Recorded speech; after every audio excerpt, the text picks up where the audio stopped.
Ethan had always been a man of routine.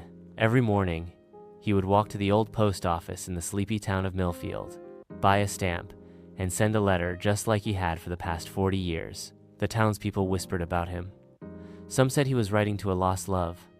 Others believed he was penning secrets to a spy agency. But the truth was far simpler and far sadder. Ethan's letters were addressed to his wife, Clara. The same Clara who had passed away decades ago. The same Clara whose grave he visited every Sunday with fresh lilies. "Why do you keep writing?" asked young Lily, the new postmaster's daughter, one rainy morning. Ethan smiled faintly. "Because love doesn't end with goodbye." That evening, as he sealed his final letter, his hands trembled. For the first time he wrote, "My dearest Clara, I'll see you soon." The next day, the post office found his usual letter unstamped, unaddressed, just a blank envelope.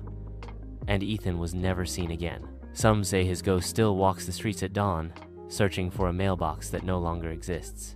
Others claim that, if you listen closely on quiet nights, you can hear the faint sound of a pen scratching paper and a woman's laughter in reply.